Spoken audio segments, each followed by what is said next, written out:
ولا قوة إلا بالله العلي العظيم أعوذ بالله من الشيطان اللعين الرجيم بسم الله الرحمن الرحيم الحمد لله رب العالمين والصلاة والسلام على أشرف الأنبياء والمرسلين سيدنا ونبينا وشفيع ذنوبنا وطبيب نفوسنا مولانا مولى الكونين امام المشرقین والمغربین جد الحسن والحسین حبیب الہ العالمین بالقاسم محمد وعلی بیتہ الطیبین الطاہرین المعصومین المظلومین المنتخبین المنتجبین اما بعد فقد قال امیر المؤمنین علیہ السلام ما کل مفتون یعاتب۔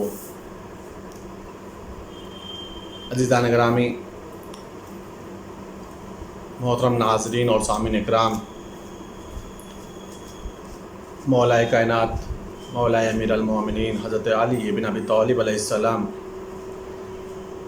کا نہج البلاغہ کے اندر ایک چھوٹا سا جملہ ہے، لیکن اس چھوٹے سے جملے میں مولا نے ایک حقیقت کو بیان فرمایا ہے، اور لوگوں کے دل و دماغ میں جو شکوک اور شبہات ہیں، ان شکوک اور شبہات کو مولا نے زائل کیا ہے، ختم کیا ہے۔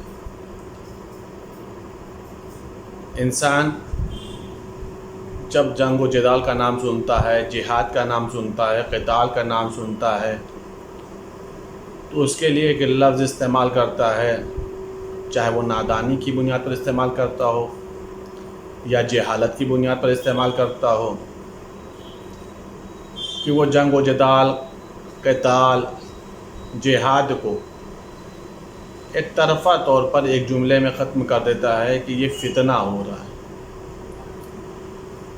مولا اسی کی طرف اشارہ فرما رہے ہیں۔ مولا متقین ارشاد یہ فرما رہے ہیں ما کل مفتون یعاتب۔ مولا کہہ یہ رہے ہیں کہ ہر فتنہ میں پڑ جانے والا قابل عتاب نہیں ہوتا، قابل عتاب نہیں ہوتا، یعنی ہر فتنہ نہ ہی قابل عتاب ہے اور نہ ہی ہر فتنے میں پڑ جانے والا قابل عتاب۔ یہ انسان کو سوچنے اور سمجھنے کی ضرورت ہے کہ کسے فتنہ کا نام دیا جائے اور کسے فتنے سے مبرہ رکھا جائے، منزہ رکھا جائے، یا یہ کہا جائے کہ فتنہ پرور کون لوگ ہیں، فتین کون لوگ ہیں، فتنہ پیدا کرنے والے کون لوگ ہیں، فتنہ کو برپا کرنے والے کون لوگ ہیں۔ یہ انسان کے اندر شعور ہونا چاہیے۔ اسی کے برخلاف انسان کے اندر یہ بھی شعور ہونا چاہیے کہ فتنہ کے مقابلے میں کھڑا ہونے والا کون ہے، فتنے کو ختم کرنے والا کون ہے، فتنوں کے مقابلے میں آنے والا کون ہے۔ اس چیز کے انسان کے اندر شعور ہونا چاہیے، فکر ہونا چاہیے، تب جا کر کے انسان اس چیز کے اوپر صحیح فیصلہ لے سکتا ہے۔ اس لیے کہ ظاہر سی بات ہے، جب جہاد ہوتا ہے، قتال ہوتا ہے، جنگ ہوتی ہے، تو آمنے سامنے دو فوجیں ہوتی ہیں، دو گروہ ہوتے ہیں، لیکن دونوں گروہ میں دونوں کو مجاہد نہیں کہا جاتا۔ ایک مجاہد ہوتا ہے اور ایک سامنے والا جو ہوتا ہے وہ خارجی کہا جا سکتا ہے، باغی کہا جا سکتا ہے، جس سے جہاد کیا جا رہا ہے، جس سے قتال کیا جا رہا ہے۔ دونوں کے طرف کے لشکر کو مجاہد نہیں کہا جاتا۔ مجاہد اسے کہا جاتا ہے جو راہ حق پر جہاد کرتا ہو، جو معصوم کے ہمرکاب ہو کر کے جہاد کرتا ہو۔ اسی طریقے سے ظاہر سی بات ہے، جب جہاد کرنے والا گروہ الگ ہے اور بغاوت کرنے والا گروہ الگ ہے، اسی طریقے سے ہر جہاد کو فتنے کا نام بھی نہیں دیا جا سکتا۔ مجاہدین اس سے مبرہ ہیں، منزہ ہیں۔ یہ جو جملہ مولا نے ارشاد فرمایا، یہ ان لوگوں کے لیے ارشاد فرمایا جو سعد ابن ابی وقاص، محمد ابن مسلمہ اور عبداللہ ابن عمر نے اصحاب جمل کے مقابلے میں مولا متقیان کا ساتھ دینے سے انکار کیا تھا۔ یہ لوگ وہ ہیں جن لوگوں نے مولا متقیان کا جنگ جمل میں ساتھ نہیں دیا تھا، مولا کے خلاف تھے۔ مولا نے ان لوگوں کو بلایا تھا اور ان لوگوں نے مولا کی آواز پر لبیک نہیں کہا۔ کیوں نہیں ان لوگوں نے آواز پر لبیک کہا؟ ان کی نگاہ میں وہی بات تھی کہ یہ فتنہ ہو رہا ہے، عزیزان گرامی، مولا اسی کی طرف اشارہ فرما رہے ہیں کہ ہر فتنے میں پڑ جانے والا قابل اعتاب نہیں ہوتا، یعنی فتنہ وہ لوگ کر رہے ہیں، ہم جو کھڑے ہو رہے ہیں فتنے کے مقابلے میں کھڑے ہو رہے ہیں۔ انہوں نے ہمیں دعوت دی ہے، ہم نے بڑھ کر کے حملہ نہیں کیا ہے۔ ان لوگوں نے ہمیں مجبور کیا ہے کہ ہم میدان میں آ جائیں تلواروں کو لے کر کے، مولا متقیان چڑھ کر کے نہیں گئے ہیں ان سے جنگ کرنے کے لیے۔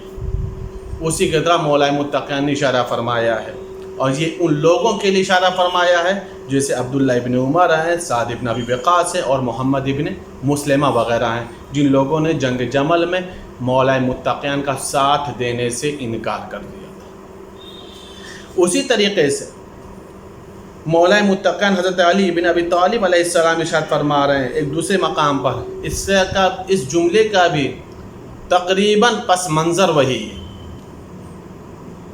تقریباً بیک گراؤنڈ وہی بنتا ہے جو مولا متقیان ارشاد فرما رہے ہیں۔ مولا فرما رہے ہیں فی الذین اعتزلوا القتال معه خذلوا الحق ولم ينصروا الباطل۔ مولا ان لوگوں کے بارے میں ارشاد فرما رہے ہیں کہ جو آپ کے ہمراہ ہو کر لڑنے سے کنارہ کش رہے، جو لوگ مولا متقیان کے ساتھ نہیں کھڑے ہوئے، چاہے وہ جمل کا معاملہ ہو یا صفین کا مسئلہ ہو یا نہروان کا مسئلہ ہو۔ مولا ان لوگوں کے بارے میں کہہ رہے ہیں جو لوگ مولا سے علیحدہ رہے، جدا رہے، ان لوگوں کے بارے میں مولا فرما رہے ہیں ان لوگوں نے حق کو چھوڑ دیا اور باطل کی بھی نصرت نہیں کی۔ مولا نے دعوت حق دیا، ہمارے ساتھ کھڑے ہو جاؤ، ہمارے ہمرکاب ہو جاؤ، ہمارے ساتھ میدان میں چلو، ہمارے لشکر کے سپاہی بن جاؤ، راہ حق میں اپنی تلواروں کو نکالو، سینا سپر بنو، حق کی آواز پر لبیک کہو، حق کا ساتھ دو، حق کی نصرت کرو۔ تو ان لوگوں نے کنارہ کشی اختیار کر لی، حالانکہ یہ لوگ وہ ہیں جو باطل کی بھی نصرت نہیں کی، باطل کے ساتھ بھی میدان میں نہیں آئے۔ یہ کون لوگ تھے؟ ان کے بارے میں مولا ارشاد فرما رہے ہیں یہ وہی ہیں عبداللہ ابن عمر ہے، سعد ابن ابی وقاص ہے، ابو موسیٰ اشعری ہے، احنف ابن قیس ہے اور انس ابن مالک وغیرہ۔ ان لوگوں نے کھل کر کے باطل کی حمایت تو نہیں کی، مگر ان لوگوں نے حق کی نصرت سے بھی ہاتھ اٹھا لیا۔ کون؟ عبداللہ ابن عمر ہے، ابو موسیٰ اشعری ہے، سعد ابن ابی وقاص ہے، احنف ابن قیس ہے اور انس ابن مالک۔ مولا نے ان لوگوں کو دعوت دی تھی، دعوت حق دیا تھا، چلو ہمارے ساتھ میدان میں۔ ان لوگوں نے حق سے کنارہ کشی اختیار کر لی، مولا کی آواز پر لبیک نہیں کہا، مولا کے ساتھ ہم رکاب نہیں ہوئے، مولا متقیان کے ساتھ میدان قتال میں نہیں آئے۔ لیکن مولا ایک جملہ ارشاد فرمایا ان لوگوں نے باطل کی بھی نصرت نہیں کی، تو کیا یہ لوگ قابل تعریف ہو گئے؟ یہ بھی غور کرنے کا مقام ہے۔ امام وقت دعوت حق دے رہا ہے تو امام وقت کی نصرت نہیں کر رہے ہیں، باطل پکارا تو باطل کے ساتھ بھی کھڑے نہیں ہوئے، تو کیا ان لوگوں کی قابل تعریف شخصیت سمجھی جائے؟ چاہے وہ ابو موسیٰ اشعری ہو، چاہے عبداللہ ابن عمر ہو، چاہے انس ابن مالک ہو، چاہے سعد ابن ابی وقاص ہو، یہ جتنے لوگ جن کو مولا نے دعوت حق دیا، ان لوگوں نے جب مولا کی مدد نہیں کی اور دوسروں کی بھی مدد کے لیے کھڑے نہیں ہوئے، دوسروں کے ساتھ بھی میدان میں نہیں آئے، تو کیا اس گروہ کو قابل تعریف سمجھا جائے گا؟ کیا ان لوگوں کی ستائش کی جائے گی؟ کیا ان لوگوں کی مدح کی جائے گی؟ نہیں عزیزان گرامی، یہ لوگ قابل تعریف نہیں ہے۔ کیوں؟ اس لیے کہ حق کی حمایت میں کھڑے نہ ہونا، خاموشی کے ساتھ بیٹھ جانا، در حقیقت یہ باطل کی نصرت اور مدد ہوا کرتی ہے۔ یہ باطل کو تقویت پہنچانا ہے، یہ باطل کی حمایت میں ان لوگوں کا شمار ہوگا، یہ مخالفین حق کہلائیں گے۔ ان لوگوں کا شمار حق کے تابع داروں میں نہیں ہوگا، اس لیے کہ یہ حق کو پہچان رہے ہیں، جان رہے ہیں کہ حق امیر المومنین کے ساتھ ہے، جان رہے ہیں کہ حق کی نصرت کرنا چاہیے، جان رہے ہیں کہ امام وقت کی حمایت کے لیے کھڑے ہونا چاہیے۔ اس کے بعد بھی یہ لوگوں کو امام وقت نے بلایا، امام وقت ان کو نصرت طلب کی، ان لوگوں نے مدد کرنے سے انکار کر دیا۔ ان لوگوں نے جب مدد کرنے سے منع کر دیا، در حقیقت ان لوگوں نے باطل کی مدد کی ہے، باطل کی تقویت پہنچائی۔ عزیزان گرامی، اس جملے میں ایک بات اور بھی قابل غور ہے، یہ ایک عقلی مسئلہ ہے، اس بات کو سمجھنے کی ضرورت ہے۔ عقلی مسئلہ کیا ہے؟ عام طور پر یہ ہوتا ہے کہ دو گروہ ہوتے ہیں آمنے سامنے، ایک حق ہے اور ایک باطل ہے، ایک حق اور ایک باطل ہے۔ عقل کا تقاضا، ایمان کا تقاضا اور عقیدے کا تقاضا کیا ہے؟ حق کی حمایت کی جائے، حق کی مدد کی جائے، حق کی نصرت کی جائے، امام وقت کی آواز پر لبیک کہا جائے، امام اگر دعوت دے تو اس کی دعوت کو سنا جائے اور اس پر عمل کیا جائے۔ دوسری طرف باطل گروہ ہے، باطل کی طاقت ہے، باطل کی قوت ہے۔ ان دو گروہوں کے علاوہ بھی ایک گروہ اور ہوتا ہے جو یہ سوچ کر کے بیٹھ جاتا ہے نہ ہم ان کے ساتھ کھڑے ہوں گے نہ ہم ان کے ساتھ کھڑے ہوں گے، یہ کنارہ کش ہو جاتا ہے اور یہ سمجھتا ہے کہ چلو ہم جب خاموشی سے بیٹھ گئے ہیں، ہم نہ اس میں تلوار اٹھایا ہے، ہم نے نہ اس میں میدان میں قدم رکھا ہے، لہٰذا ہم گنہگار نہیں ہیں، ہم خطا کار نہیں ہیں، اس لیے کہ ہم نے نہ باطل کی مدد کی ہے نہ ہی ہم مولا حق کے ساتھ کھڑے ہوئے۔ عزیزان گرامی، اگر آپ قرآن اٹھا کر کے دیکھیں گے، حدیث معصوم اٹھا کر کے دیکھیں گے تو صرف اور صرف دو ہی چیز سمجھ میں آتی ہے، حق باطل، نور ظلمت، صحیح غلط، صراط مستقیم سے ہٹنے والے۔ پورا قرآن اٹھا کر کے دیکھیں تو صرف اور صرف دو ہی گروہ ملے گا، تیسرے کسی گروہ کا کوئی بھی شمار نہیں ہے، تیسرے کسی بھی گروہ کو کہیں پر بھی مدح و ستائش کی نگاہوں سے نہیں دیکھا گیا۔ یہ سوچ کر کے خاموشی سے بیٹھ جانا کہ ہم خاموش ہیں لہٰذا ہم گنہگار نہیں ہیں، مولا اسی کی طرف اشارہ کر رہے ہیں کہ در حقیقت ان لوگوں نے آواز حق پر لبیک نہیں کہا، ہم نے بلایا اور انہوں نے ہمارا ساتھ نہیں دیا، حقیقت میں ان لوگوں نے باطل کی تقویت پہنچائی، باطل کو تقویت پہنچائی۔ باطل کو تقویت کیسے پہنچی؟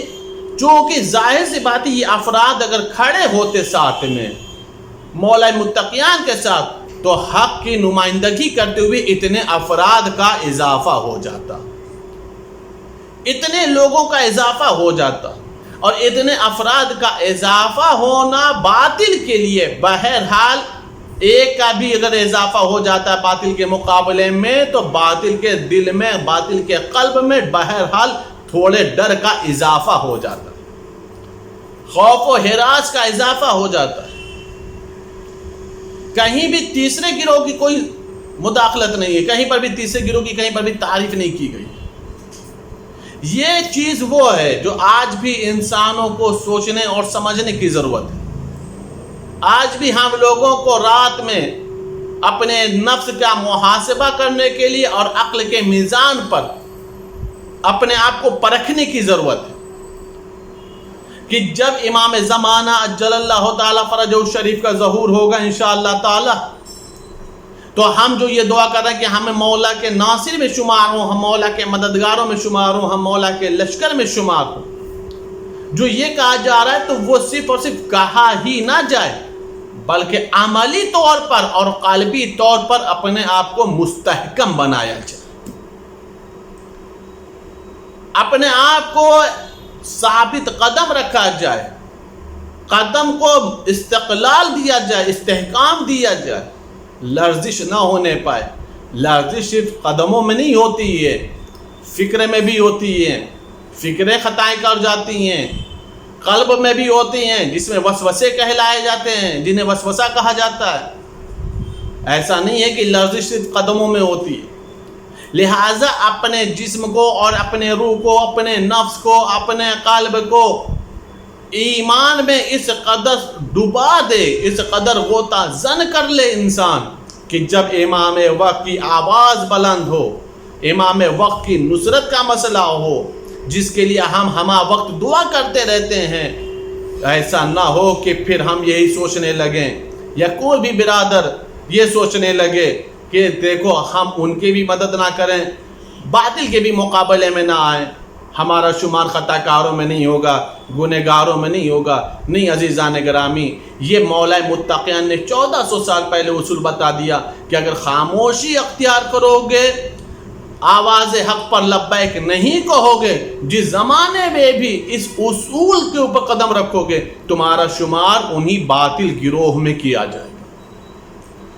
انہی مخالفین میں کیا جائے گا کہ اگر آواز حق کے اوپر لبیک نہیں کہا تو۔ اس سے میں اپنی بالکل آسان لفظوں میں کہہ دوں کہ عقیدے اور عمل کی دنیا میں آواز امام پر لبیک کہنے کے مسئلے میں کہیں پر بھی مصلحت نہیں دیکھنی چاہیے، کہیں پر بھی مصلحت نہیں دیکھنی چاہیے۔ اگر انسان مصلحت کے تقاضے کی بنیاد کے اوپر عمل کرے گا تو کبھی بھی وہ آواز حق کے اوپر لبیک نہیں کہہ پائے گا۔ مصلحت کو درکنار کرنا ہوگا، مصلحت کو الگ کرنا ہوگا، صرف اور صرف اپنے آپ کو امام وقت کے لیے وقف کرنا ہوگا، اپنے جسم کو، اپنی ذات کو، اپنے وجود کو، اپنی روح کو امام وقت کی آواز کے آواز حق کے اوپر آمادہ رکھنا ہوگا، تاکہ ہمارا شمار حق کی نمائندگی کرنے والوں میں، حق کی حمایت کرنے والوں میں ہو، حق کی نصرت کرنے والوں میں۔ عزیزان کرام، جب حق کی نصرت کا مسئلہ آتا ہے، حق کی حمایت کا مسئلہ آتا ہے، حق کی نمائندگی کا مسئلہ آتا ہے، امام وقت کی آواز پر لبیک کہنے کا مسئلہ آتا ہے، تو اگر قلب آمادہ ہے، روح آمادہ ہے، تو عمر بھی انسان کو روک نہیں پاتی، عمر بھی رکاوٹ نہیں بنتی، جس کی سب سے بڑی مثال جناب علی اصغر۔ مولا امام حسین علیہ السلام نے کربلا کے میدان میں جس وقت آواز نصرت بلند کیا تھا، جس وقت اپنی نصرت طلب کی تھی، ہے کوئی جو میری مدد کو آئے، ہے کوئی جو میری اعانت کو آئے، روایت بتا رہی 6 مہینے کے بچے شہزادہ علی اصغر نے اپنے آپ کو گہوارے سے گرا دیا۔ کیا یہ غور و فکر کا مقام نہیں ہے؟ جو ابھی میں نے مولا متقین کے جملوں کو پڑھا ہے، جن لوگوں نے مدد نہیں کی ہے وہ سندراز لوگ تھے، اچھی عمر والے تھے، لیکن حق کی معرفت نہ ہونے کی وجہ سے علی کی مدد کے لیے آمادہ نہ ہو پائے۔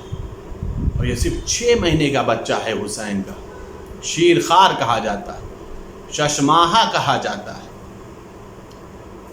جیسے حسین نے آواز نصرت بلند کیا ہے، چونکہ حق کی معرفت تھی، جانتے تھے جناب علی اصغر علیہ السلام کہ اس وقت گہوارے میں لیٹنے کا وقت نہیں ہے، مولا کی مدد کا وقت ہے، مولا کی نصرت کا وقت ہے۔ اپنے آپ کو گہوارے سے گرا دیا، جیسے ہی گہوارے سے گرایا ہے، بیویوں میں شور و غل بلند ہو گیا، آواز گریا بلند ہو گئی، اتنا زیادہ گریا بلند ہوئی کہ حسین کے کانوں سے ٹکرائی، حسین مقتل سے در خیمہ پر آئے، اور آنے کا ایک جملہ کہا، میری بہن زینب ابھی حسین زندہ ہے۔ حسین کی زندگی میں رونے کی کیا بات ہو گئی؟ کہا بھیا آپ کی آواز میں نہ جانے کیسا کرب تھا کہ علی اصغر نے اپنے آپ کو گہوارے سے گرا دیا۔ مولا حسین نے فرمایا اللہ رباب بچے کو مجھے دے دو، شاید اشقیاء اس کے اوپر رحم کھا کر کے پانی پلاتے ہیں۔ حسین ششماہا کو لے کر کے چلے، آبا کے دامن سے ڈھانک کر کے لے کر کے چلے، اور ایک مرتبہ میدان مقتل میں پہنچنے کے بعد ایک جملہ کہا، اے قوم جفاکار، اے قوم اشقیاء، اگر تمہارے ذہن ناقص میں خطا کار ہوں تو اس بچے کی کوئی خطا نہیں ہے، کوئی بھی صاحب اولاد ہے تو آئے اور آ کر کے اس بچے کو ایک قطرہ آب پلا دے، میرا ششماہا 3 روز کا بھوکا اور پیاسا ہے۔ روایت کے جملے ہیں کہ کسی نے جب پانی نہ دیا تو ایک مرتبہ پیسے ساتھ کی طرف سے صدا بلند ہوئی، آئینہ آئینہ ہرملا، اے ہرملا کہاں ہے؟ ایک مرتبہ ہرملا لشکر سے برآمد ہوا، جیسا ہی برآمد ہوا تو ایک مرتبہ پوچھا کیا بات ہے؟ کہا حسین کے ششماہے کا کام تمام کر دے۔ روایت بتا رہی کہ چلہ کمان میں 3 پھل کے تیر کو لیا اور چلانا چاہتا ہے، بار بار تیر گر جاتا ہے۔ عزادارو صاحبان اولاد اس بات کو محسوس کرنا، 6 مہینے کے بچے کی گردن کتنی نازک ہوتی ہے اور 3 پھل کا تیر ہے، ہرملا جیسا تیر انداز ہے۔ روایت بتا رہی تیر چلانا چاہتا ہے، بار بار تیر گر جاتا ہے۔ 3 مرتبہ جب تیر گرا ہے تو پیسے ساتھ کہتا ہے ہرملا تجھے کیا ہو گیا ہے؟ اگر مجھ سے کوئی پوچھتا کہ روح ارض پہ سب سے بڑا تیر انداز کون ہے تو تو میں تیرا نام لیتا، آج تجھے کیا ہو گیا؟ حرملہ نے بس ایک جملہ کا پیسے ساتھ جو میں دیکھا تو نہیں دیکھتا۔ کہا تو نے کیا دیکھا؟ کہا جب بھی میں تیر چلانا چاہتا ہوں میں یہ دیکھتا ہوں کہ کوئی بیوی ہے جو علی اصغر کے گردن سے لپٹ جاتی ہے، بس فریاد کرنا شروع کر دیتی ہے، اے حرملہ، ارے میرا بچہ 3 روز کا پیاسا ہے، اے حرملہ میرا بچہ 3 روز کا بھوکا ہے، اے حرملہ تیرا 3 پھال کا تیر اور میرے ششماہے کی نازک سی سیعلم الذین ظلموا ای منقلب ینقلبون انا للہ و انا الیہ راجعون۔ گزارش ایک مرتبہ سورہ الحمد 3 مرتبہ سورہ توحید کی تلاوت فرما کر کے تمام مرحومین کی روحوں کو اصال فرما دیں۔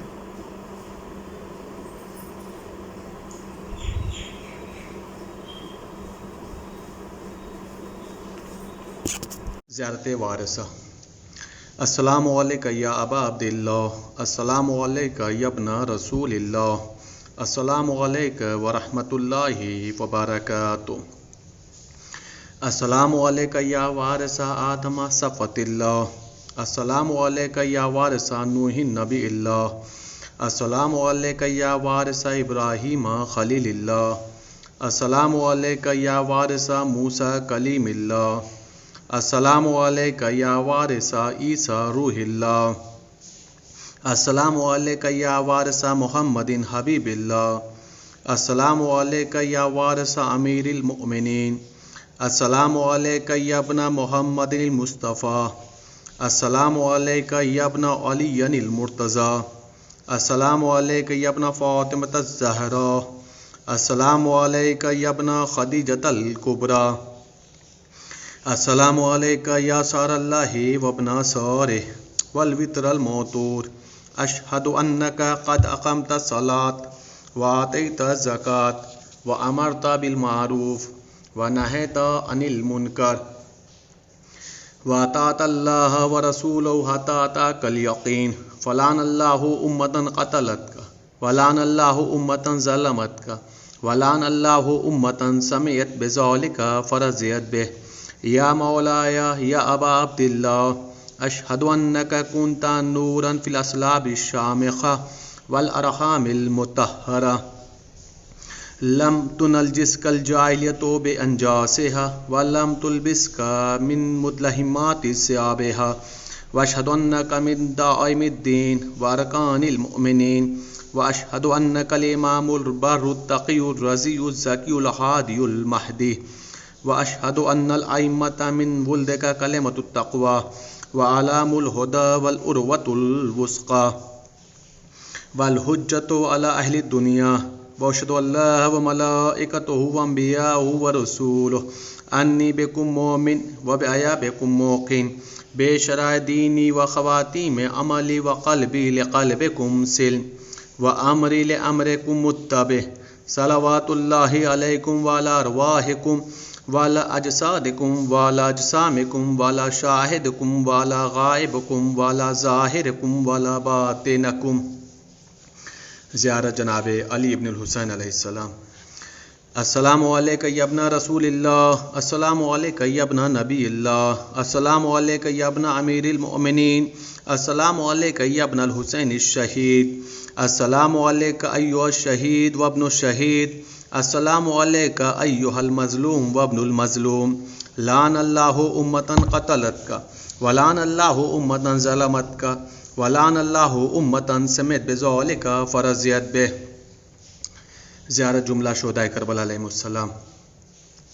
السلام علیکم یا اولیاء اللہ وحباؤہ، السلام علیکم یا اصفیاء اللہ واوداؤہ، السلام علیکم یا انصار دین اللہ، السلام علیکم یا انصار رسول اللہ، السلام علیکم یا انصار امیر المؤمنین، السلام علیکم یا انصار فاطمۃ الزہراء سیدۃ نساء العالمین، السلام علیکم یا انصار ابی محمد الحسن ابن علی ولی الناس، السلام علیکم یا انصار ابی عبداللہ، بے ابی انتم و امی طبتم وطابت الارض التي فيها دفنتم وفزتم فوزا عظیما، فیا لیتنی کنت معکم فافوز معکم۔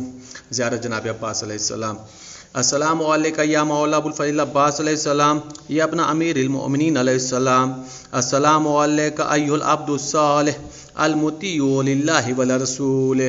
اشہد انک قد جاہدت ونصحت وصبرت حتی اتاک الیقین. لعن اللہ الظالمین لکم من الاولین والآخرین والحقهم بدرک الجحیم. السلام علیکہ یا افضل الشہداء. السلام علیکم ورحمۃ اللہ وبرکاتہ. السلام علیکہ یا غریب الغرباء. السلام علیکہ یا معین الضعفاء والفقراء. السلام علیکہ یا شمس الشموس. السلام علیکہ یا انیس النفوس.